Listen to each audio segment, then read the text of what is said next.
Hallo en welkom by ons diens vandag. Voordat ons by ons teksgedeelte begin, kom ons maak ons oë toe en bid ons saam. Dankie Here vir u teenwoordigheid hier. En dankie dat ons die geleentheid het om by u voete te kan kom sit. Hierdie woord wat ons nou gaan lees, Here, maak dit vir ons lewend, sodat dit nie net nog woorde op papier is nie, maar dat dit werklik iets is wat tot ons harte en tot ons lewens en tot ons menswees spreek. U weet waar die gapings is, Here. U weet wat is nodig om aan te spreek. U weet ook waar ons 'n groot behoefte het. En ons vra dat u ons hierin kom ontmoet. Dankie vir wie u is. Dankie vir wie u is vir ons. En dankie dat ons in u kan kom rus. Hier is ons Here, die dienaars spreek, ons luister. Amen. Vandag kyk ons na 'n konsep in geloof, die fondasie bouproses saam met God. En hoe ons huise, wat in hierdie metafoor, ons verhouding en ons geloofslewe saam met God sou wees, bou. Nou natuurlik die populêre teks hiervoor is in Lukas 6. Lukas 6 vers 46 tot 49. En dis ook die teks waarna ons vandag gaan kyk. Hierdie teks het egter baie meer inhoud as wat ons hom baie keer toegee. Die beeld wat hier gebruik word, is 'n beeld wat in populêre kultuur al bietjie verwronge geraak het. En jy ken dalk die liedjie, 'n wyse man bou sy huis op die rots. So skep ons hierdie prentjie van 'n huis wat op 'n rots gebou word, of 'n huis wat op die sand gebou word, en ons weet natuurlik, die huis op die sand spoel weg, en die huis op die rots is die een wat staande bly te midde van die storm. Nou, in konsep is dit reg. Maar die inhoud van hierdie teks is soveel meer. Dalk het jy al soos ek keer op keer deur hierdie teks gelees, en maar dit net wat jy gewoonlik weet in konsep van hierdie teks, in die krake ingevoer, maar nie na die besonderheid begin kyk daarna. Vanoggend gaan ons juist na die besonderhede van hierdie teks kyk, en jy sal agterkom, daar word nie eers sand in hierdie teks genoem nie. Moenie te groot skrik as ek dit noem nie, want daar gebeur natuurlik met baie tekste in die Bybel, dit so dat ons so bietjie die teks so populêr maak, en dalk bietjie uit proporsie uittrek, dat ons sy oorspronklike doel verloor. Dink maar aan die teks in Filippense 4 vers 16. Ek is tot alles in staat deur hom wat my krag gee. En ons haal hierdie tekste aan op sportbyeenkomste en om met akademie te vorder, of om drome aan te pak, of besigheid, ideale of kontrakte aan te pak. Maar die realiteit is, Paulus, net in die gedeelte voor dit, sê, ek weet wat dit is om swaar te kry, en ek weet wat dit is om meer as genoeg te hê. Ek weet wat dit is om genoeg te hê om te eet, en ek weet wat dit is om honger te ly, nogtans is ek tot alles in staat deur hom wat my krag gee. Dit is eintlik so 'n bietjie 'n herinnering dat God vir ons die krag gee wat ons nodig het om alles aan te pak, en dat ons in alles tevrede kan wees. Dat ons gelukkig daarin kan wees. Dis eintlik wat die teks sê. Dis nie 'n motivering sodat ek my droom kan najag nie, dis eerder om in God ons krag te vind. Maak nie saak wat die omstandighede is nie. Of dink dalk aan die 1 Tessalonisense 5 teks, die gedagte dat toets alles, beproef alles, maar behou die goeie. En hierdie gebruik ons baie keer as 'n teks, as 'n verskoning, om te probeer eksperimenteer, solank ons net terugkom na die essensie. Maar dis nie wat hierdie teks sê nie. Hierdie teks net vooraf sê, moenie profeseë gering ag nie, maar toets alles en behou die goeie. Met ander woorde, wanneer daar geprofeteer word, wanneer jy 'n profesie teekom, of wanneer iemand sou sê, God sê, moenie dit net gering ag nie. Moenie dit net een kant toe skuif nie. Meet dit aan God se woord. Meet dit aan God se hart. En wanneer dit klop, hou dit. As dit nie klop nie, skuif dit weg. Dis hierdie tekste se essensie. En dis hoekom dit ook belangrik is dat ons vandag na hierdie Lukas 6 teks kyk. Want as ons vasval in hierdie populêre kultuur daarvan, dan mis ons baie keer die goud wat daaraan gekoppel is. So, kom ons begin by ons teks vanoggend. Lukas 6 van vers 46 tot 49. Dit sê, watter sin het dit dat julle my aanspreek met Here, Here, en nie doen wat ek sê nie? Elkeen wat na my toe kom en na my woorde luister en doen wat ek sê, ek sal vir julle verduidelik soos wie hy is. Hy is soos 'n man wat by die bou van sy huis die grond diep uitgegrawe en die fondament op die rotsbodem gelê het. Toe daar 'n oorstroming kom en die vloedwater die huis tref, kon dit hom nie beweeg nie, want die huis was goed gebou. Maar as iemand luister en nie doen wat ek sê nie, is hy soos 'n man wat sy huis bo op die grond gebou het sonder 'n fondament. Toe die vloedwater dit tref, het dit dadelik ineengestort en daardie huis het een groot puinhoop geword. Ons lees net tot sover. Het jy agtergekom dat hierdie teks nie praat oor 'n rots en die sand nie?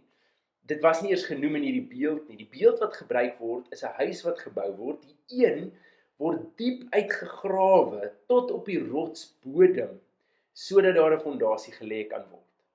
Die ander huis kry nie 'n fondasie nie. Hy word net bo op die grond gebou. Hier is die verskil tussen die twee. Die persoon wat sy huis diep uitgrawe om 'n fondasie te lê op die rotsbodem, dis iemand wat nie net luister na dit wat God sê nie, maar ook dit doen. Met ander woorde, iets van daai woord verteer, deel maak van sy lewe en implementeer. Terwyl iemand wat net op die grond hulle huis bou, wel, hulle hoor God se woord, maar op geen stadium kom dit oor in aksie. Daar kon ons vir 'n oomblik gou 'n ander voorbeeld gebruik, want dit is so belangrik om die hele tyd te kyk na wat ons hoor en hoe ons dit uitleef, wat ons daarmee doen. Jy kan in die kerk Sondag na Sondag na Sondag sit en eintlik nog steeds geestelik doodgaan. Net soos wat jy kos kan inneem en inneem en inneem, jouself eet asof jy 'n vraat is en steeds doodgaan van die honger. Sien, dis nie genoeg om net kos te eet nie. Ons moet dit kou, en wanneer dit gekou is, moet dit verteer word. Dis eers in ons kou en ons verteer proses dat die voedingsstowwe van hierdie kos vir ons liggame loskom. Andersins kan ek kos eet en eet en eet, en as dit net eenvoudig deur my liggaam beweeg, dan doen dit vir my niks nie. Ek sou eintlik die tyd kon spaar deur nooit eers aan die begin dit te eet nie. Maar dit is nodig dat dit eers verteer. En dis ook dan nou wat ons dade doen. Ek kan nie net God se woord hoor nie, dit moet ook iets anders in my lewe doen. Dis nie goed genoeg om net eenvoudig dit te hoor nie, dit moet my in aksie oorsit. Ek het nodig om hierdie woorde te verteer. Ek het nodig om dit uit te leef. Maar hier gebeur die interessante ding. En dis waar die fondasie of die boogrond ter sprake is. Sien gou vir 'n oomblik hierdie huis as die metafoor van jou geloofslewe en jou verhouding met God. Dink gou vir 'n oomblik dat die rotsbodem is die absolute waarheid. Christus as waarheid. Dis wie God is. God se hart teenoor jou, hoe God oor jou voel, wat God oor jou spreek. Dis die absolute waarheid. Die almagtige, ewige God. Dis hierdie rotsbodem. En dan van daar af begin ons nou 'n huis bou. Die mure is juis ons verhouding met God, ons karakter en die pad wat ons saam met God stap. Baie keer hoor ons iets in die kerk. Ons hoor iets wat my dalk inspireer en laat goed voel vir die oomblik en ek besluit om dit in my lewe te implementeer. Dis die oomblikke wat ek besluit om op daai rotsbodem my muur te bou. Die uitdaging soms, baie keer is die grond waar ek besig is om te bou baie sag. En dis maklik. Ek grawe dit maklik uit, ek kom baie maklik by die essensie en ek kan my muur begin bou. Dis die kere wanneer ek inspirerende goed hoor in die kerk of inspirerende goed hoor in 'n Bybelstudie of in 'n teks of waar ook al dit mag wees, en besluit om die kop skuif te maak. Ek begin anders oor 'n ding dink. Ek begin anders optree daarin. Ek maak die nodige skuiwe in my lewe juis om hierdie waarheid te akkommodeer. En is maklik, want dit is my lekker en is opwindend en is iets nuuts. Dit gee my nuwe lewe, nuwe energie, nuwe perspektief. Hierdie is baie keer die maklike grond. Maar wat van die areas waar jy moet uitgrawe wat nie so maklik is nie? En daaroor praat ons nie altyd nie. Want sien, baie keer om dieselfde metafoor te gebruik, is daar klippe in die pad. Onthou, hierdie klippe is nie die rotsbodem waarop alles gebou moet word nie. Hierdie is die klippe wat in die pad is van om by die rotsbodem uit te kom. Op baie keer is daar boomwortels in die pad wat uitgegrawe moet word. En vir die doel van hierdie metafoor kan ons nou maar sê, boomwortels is die gedagtes, die denke, die patrone wat ons geskep het, die gewoontes wat ons geskep het oor tyd. Terwyl klippe is dalk die plekke waar ons seer gekry het. Die areas wat al so verhard het in my lewe. Dit wat ek nie maklik wil deel nie met ander nie en ook nie regtig met God nie. Sien, as ek en jy net die eenvoudige grond uitgrawe, wat ons baie keer doen, En ons bou verder, dan kom ons baie keer by 'n wortel. 'n Boomwortel wat eintlik uitgehaal moet word of 'n klip. En in plaas dat ons hier die moeite doen om dit uit te haal, vir daai oomblik is dit te ongemaklik. Ek hou eerder vas aan my gewoonte of ek hou eerder vas aan my seer of weet wat, ek vermy dit net so bietjie. En dan bou ons bo oor dit. Ja, die probleem is natuurlik wanneer jy bo oor iets bou, aan die begin kan iets soos 'n klein takkie wat in die pad is, lyk asof dit geen effek het nie. Asof die verskil nie eers opgemerk kan word nie. Maar hoe verder jy daai muur bou, hoe verder moet jy probeer kompenseer vir die aanvanklike fout, totdat daai muur regtig nie meer erkenbaar is nie. Baie soos in hierdie foto hier. Jy kan vir 'n oomblik gou vat net om daardie foto in te neem, want dit lyk soos absoluut chaos, en die manier om daai chaos uit te sorteer, is om die muur af te kap. Ons kan nie meer op hom bou nie, want alles wat jy op hom bou van daar af, moet net kompenseer. As ek byvoorbeeld my verhouding met God, die manier hoe ek God se liefde of genade sien, bou op enigiets anders as op God self. As ek dit bou op my eie seer of my eie opinies of my eie gewoontes oor tyd. Aan die begin lyk dit nie asof dit 'n groot verskil maak nie, maar oor tyd moet ek al hoe meer kompenseer en al hoe meer goed probeer insit en inpas, dat hierdie nog steeds vir my sin maak. En dis waar ons verwronge teologie en idees van God vandaan kom. Kom ons vat gou 'n praktiese voorbeeld van 'n wortel in ons lewens. Dis baie maklik om te bid teen korrupsie in ons land. Dit is baie maklik om op te staan en te sê ons weier om korrupsie te aanvaar, ons wil nie hê korrupsie moet aangaan nie en korrupsie is die eerste ding wat uit ons regering uit moet verdwyn. Maar ons kan nie vir teen korrupsie bid as ons korrupsie ondersteun nie. Dink nou maar net as jy by die snelweg afry en 'n verkeersbeampte trek jou af. In daai oomblik waar jy die spoed oorskry het, is dit makliker om jou eie bas te red en deel te neem aan die korrupsie, want dis 'n wortel. Alhoewel ek glo dat korrupsie moet gaan en ons op moet staan teen korrupsie en dat ons bid teen korrupsie in ons land en korrupsie is nie 'n deel van God se hart nie, is die gewoonte daar geskep dat wanneer dit by my kom, ek gaan deelneem om my eie bas te red. Want dis mos hoe goed werk in ons land, nie waar nie. Dis 'n wortel wat uitgehaal moet word. Dit kan nie anders nie. Sê nou maar jy word afgetrek, dan is wat veronderstel is om te gebeur as ek sê korrupsie is nie deel van God se hart nie. So ongemaklik soos wat dit vir my is, het ek nodig om dan te sê ek betaal my boete en ek vra om verskoning. Of selfs as jy dalk onregmatig afgetrek, die boete was nie regverdig nie of daar was iets met die stelsel verkeerd, dan is dit dalk ook nodig om te sê ek betaal my boete as ek nie anders kan nie en God weet wat hier gebeur het. Maar aan korrupsie gaan ek nie deelneem nie. Hier is nou maar net een voorbeeld. Jy kan die voorbeelde lys. Dis dalk die manier hoe jy mense hanteer of jou kriteria vir wie om lief te hê en wie nie. Maak nie saak wat dit is nie, as dit 'n gewoonte en 'n patroon is wat nie klop met God se hart nie. So ongemaklik soos wat dit is, moet daardie wortel uit. Want as ek 'n muur oor hom bou, as ek my verhouding op dit bou, is dit nie God se waarheid nie en gaan daai muur dit nie hou nie. As storms kom, is dit die dele van my huis wat in mekaar sak. Kom ons loer 'n bietjie na klippe. En in hierdie metafoor het ons gesê, die klippe in hierdie grond wat ons moet uitgrawe vir 'n fondasie, is die seer. Dis baie keer seer wat ek gekry het. Dis dalk in die huis waar ek groot geword het as kind, of dis met familielede, of 'n familielid. Dit mag dalk wees dat ek seer gekry het in 'n verhouding, of in plekke soos 'n skool of 'n werksomgewing. Dis die areas van my wat amper verhard het. En baie keer is dit klein klippies waar ek seer gekry het en dit kan ek met God bespreek en deurwerk. Maar ander kere lyk dit asof hierdie rots so deel van my lewe vorm, dat ek nie eers 'n sin sien om verder te probeer grawe en verby dit te kom nie. Ek bou net oor dit. Dis nie 'n plek waar ek wil wees nie, is nie 'n plek waarin ek God wil vat nie. Hierdie is net wat dit is, ek los dit in my lewe, ek los dit agter my en ek beweeg net aan. Dis ons woorde soms.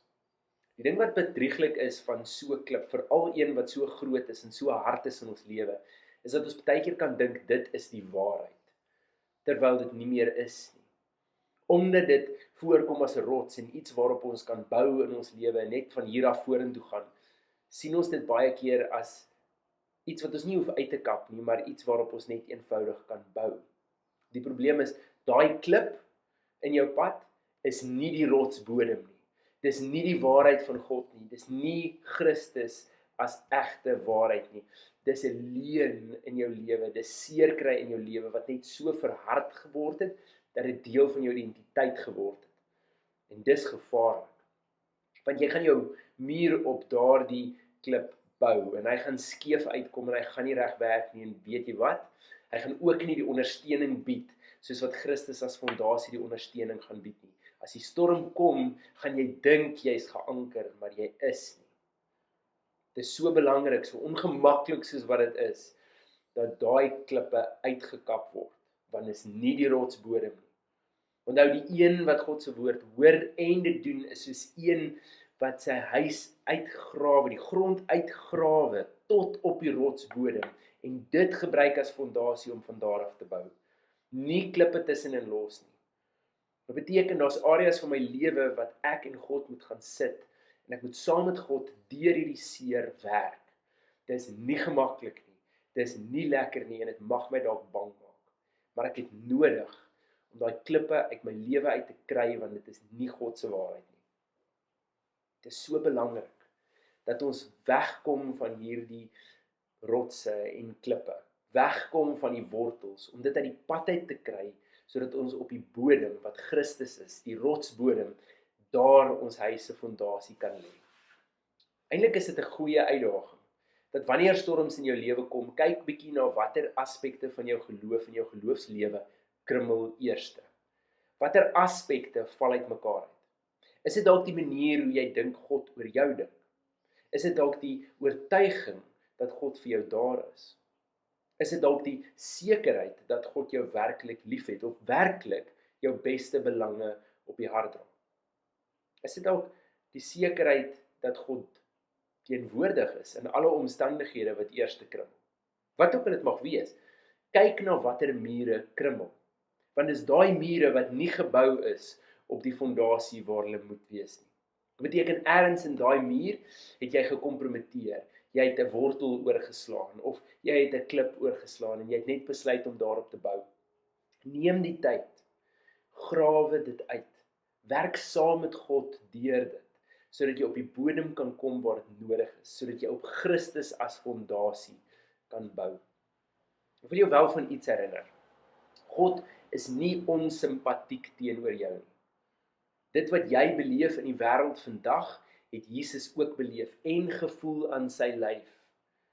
Jesus het nie as 'n 33-jarige man opgepop eers en toe aan die kruis gesterf en opgevaar hemel toe nie. Hy het as babietjie gebore geword op aarde. Hy moes vaardighede aanleer, hy moes leer hoe om in sy eie lyf te wees en te werk, hy moes leer om te beweeg. Hy sou leer wat dit was om vriende te maak en vriende te verloor. Hy sou 10 teen 1 vriende gehad het wat hom in die rug streek. Trouwens, dalk een van sy naaste vriende soos Judas is 'n baie goeie voorbeeld daarvan. Jesus sou groot geword het en verskeie belastings aan verskeiende entiteite moes betaal. Hy sou gesien het hoe korrupsie reg rondom hom gebeur, hoe mense se lewens aan 'n flarde kan hang vir 'n wêreldse item. Jesus het dit gesien en beleef aan sy lyf.